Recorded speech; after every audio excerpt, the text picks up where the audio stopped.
Once upon a time a girl named Cinderella lived with her stepmother and two stepsisters. Poor Cinderella had to work hard all day long so the others could rest. It was she who had to wake up each morning when it was still dark and cold to start the fire. It was she who cooked the meals. It was she who kept the fire going.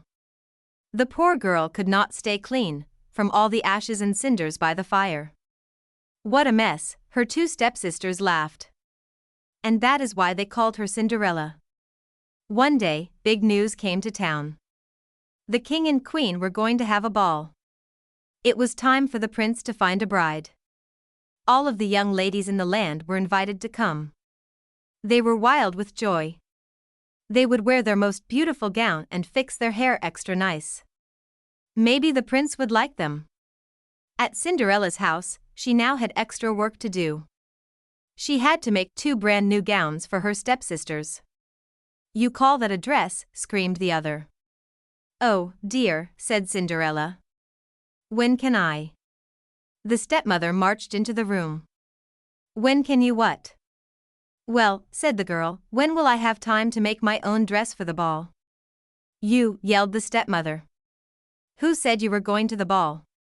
"What a laugh," said one stepsister. "Such a mess."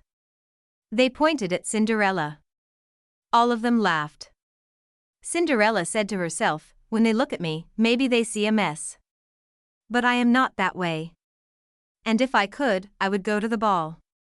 Soon the time came for the stepmother and stepsisters to leave for the big party. The big party. Their fine carriage came to the door.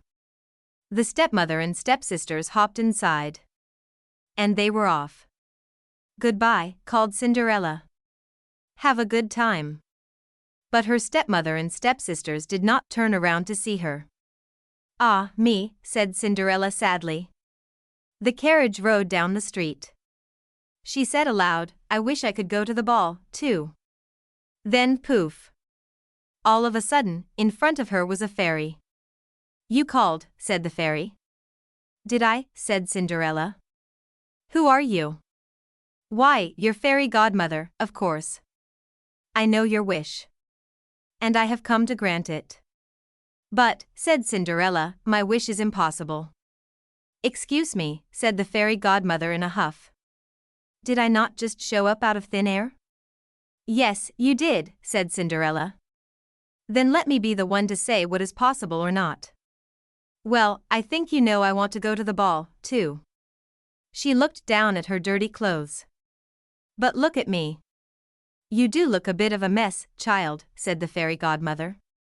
"Even if I had something nice to wear," said the girl, "I would have no way to get there." "Dear me, all of that is possible," said the fairy. With that, she tapped her wand on Cinderella's head. At once, Cinderella was all clean. She was dressed in a beautiful blue gown. Her hair was set up high on her head inside a golden band. "This is wonderful," said Cinderella. "Who said I was done?" said the fairy godmother. She tapped her wand again. At once, a beautiful carriage came to be, with a driver and 4 white horses. "Am I dreaming?" said Cinderella, looking around her.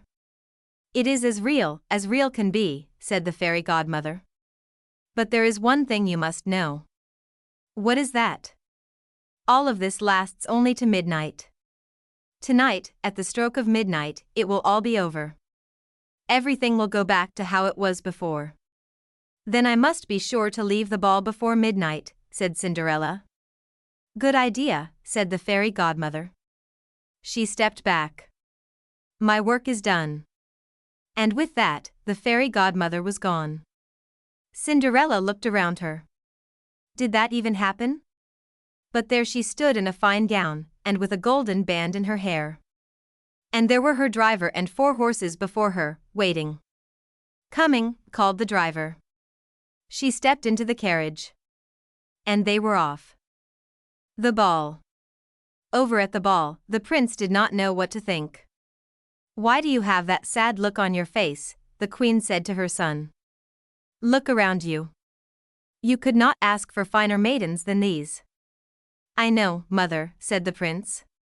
Yet he knew something was wrong. He had met many of the young women.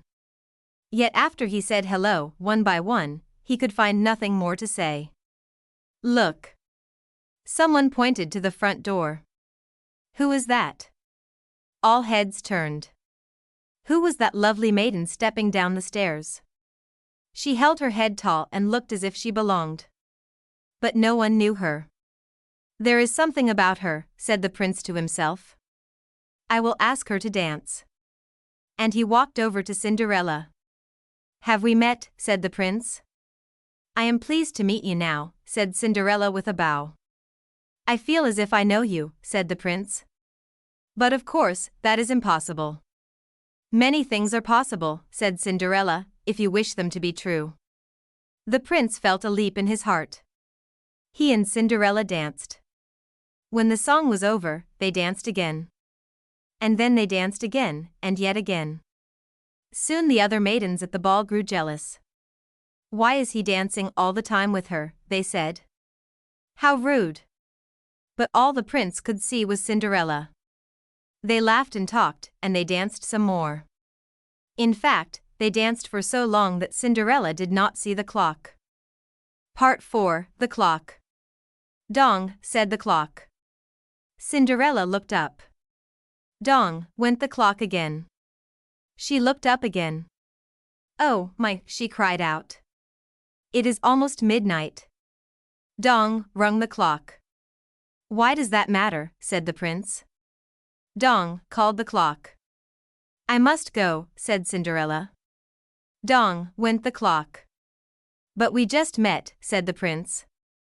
Why leave now? Dong, rung the clock.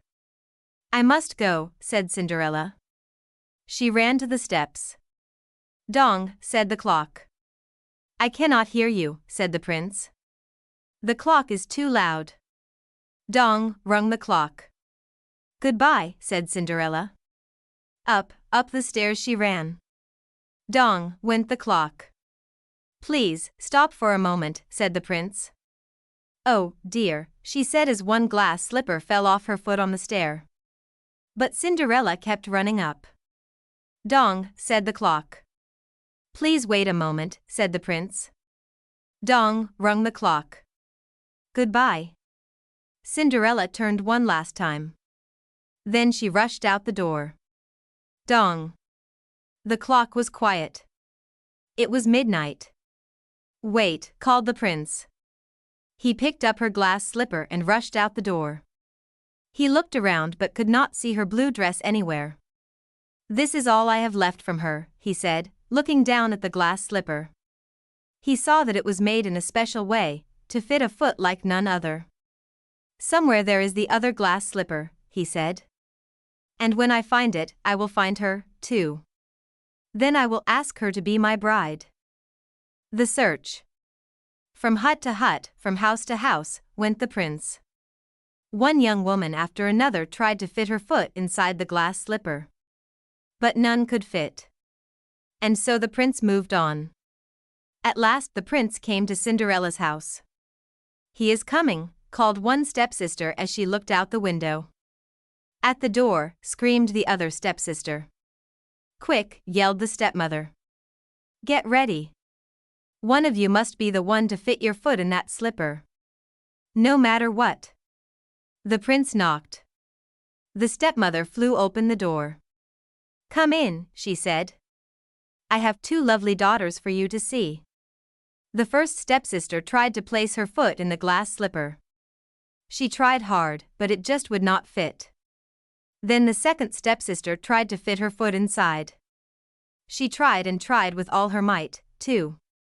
But no dice. Are there no other young women in the house? Said the prince. None, said the stepmother. Then I must go, said the prince.